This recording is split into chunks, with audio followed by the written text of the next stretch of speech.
بسم اللہ الرحمن الرحیم الحمد للہ رب العالمین نحمده ونستعینه ونستغفره ونصلی ونسلم علی رسولہ الکریم صلی اللہ علیہ وسلم۔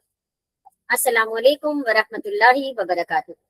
مطالعہ قرآن کلاس میں آپ سب کا دل کی گہرائیوں سے استقبال ہے۔ اللہ تعالیٰ کا بے انتہا شکر احسان ہے کہ اللہ رب العزت نے ہمیں پھر سے قرآن کریم کے مطالعے کے لیے جمع فرمایا یہاں پر، اور نبی کریم صلی اللہ علیہ وسلم پر لاکھوں درود و سلام ہو۔ تو ماشاءاللہ ہماری مطالعہ قرآن کلاس میں سورہ بقرہ کا مطالعہ چل رہا ہے، اور گزشتہ کلاسز میں ہم آیت نمبر 20 تک کا مطالعہ کر چکے ہیں۔ آج انشاءاللہ ہم سورہ بقرہ کی آیت نمبر 21 اور 22 کا مطالعہ کریں گے۔ تو ان آیات میں اللہ رب العزت فرماتے ہیں کہ تمام انسانوں کو اللہ رب العزت نے اس میں تمام انسانوں کو عبادت کی دعوت بھی دی ہے، اور ہمیں اپنی بے شمار نعمتوں کی اللہ رب العزت یاد دلاتے ہیں۔ اللہ تعالیٰ زمین کو ہمارے لیے بچھونا بنایا ہے یہ بتاتے ہیں، اور آسمان کو چھت اور بارش کو رزق کا ذریعہ بنایا ہے۔ تو یہ آیات ہمیں یہ سوچنے کی بھی دعوت دیتی ہیں ساتھیوں کی ہم اس پہ ان آیتوں پر تدبر کریں، غور و فکر کریں کہ جتنی بھی چیزیں ہیں، جتنی بھی نعمتیں ہیں اللہ کی طرف سے ہیں، اور تو ظاہر ہے کہ عبادت اور شکر بھی صرف اللہ ہی کا حق ہے۔ تو قرآن کریم کا مطالعہ صرف علم حاصل کرنا تو نہیں ہوتا کہ ہم اس میں یہ حاصل کریں کہ اس میں کیا لکھا ہوا ہے ہم یہ جانیں، بلکہ اس کا مطالعہ کرنے کا ایک مقصد یہ ہوتا ہے کہ ہم اس مطالعے کے ذریعے اپنی زندگی کو اللہ تعالیٰ کے احکامات کے مطابق ڈھالنے کا ہم ذریعہ اس کو بنائیں۔ تو ہر آیت ہمیں ہدایت بھی دیتی ہے، نصیحت بھی دیتی ہے، اور اپنے رب سے جس قدر ہم قریب ہو جاتے ہیں اللہ تعالیٰ کا قرب ہمیں حاصل ہوتا ہے ان آیتوں کے پیغام سے۔ تو آئیے آگے بڑھتے ہیں۔ سب سے پہلے میں تلاوت کے لیے دعوت دیتی ہوں محترم جناب نصیر الحسن بھائی کو کہ وہ قرآن کریم کی تلاوت سے محفل کو منعقد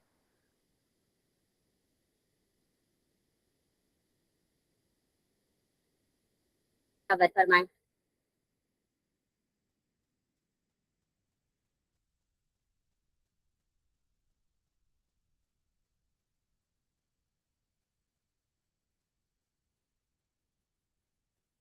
جی نصیر البھائی کو اگر آواز آ رہی ہے تو پلیز۔ 2 منٹ کے لیے اعوذ باللہ من الشیطان الرجیم بسم اللہ الرحمن الرحیم يا أيها الناس اعبدوا ربكم الذي خلقكم والذين من قبلكم لعلكم تتقون الذي جعل لكم الأرض فراشا والسماء بناء وأنزل من السماء ماء فأخرج به من الثمرات رزقا لكم فلا تجعلوا لله أندادا وأنتم تعلمون وإن كنتم في ريب مما نزلنا على عبدنا فأتوا بسورة من مثله وادعوا شهداءكم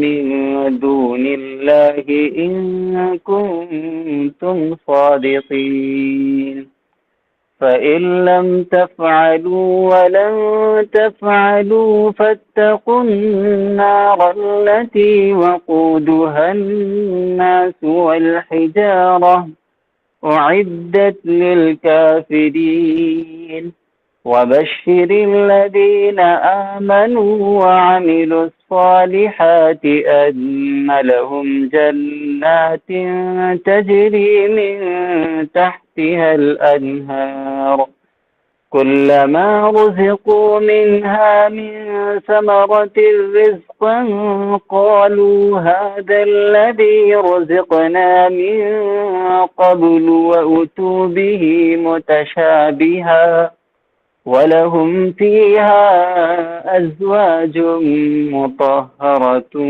وهم فيها خالدون إن الله لا يستحيي أن يضرب مثلا ما بعوضة فما فوقها فأما الذين آمنوا فيعلمون أنه الحق من ربهم وأما الذين كفروا فيقولون ماذا أراد الله بهذا مثلا يضل به كثيرا ويهدي به كثيرا وما يضل به إلا الفاسقين الذين ينقضون عهد الله من بعد ميثاقه ويقطعون ما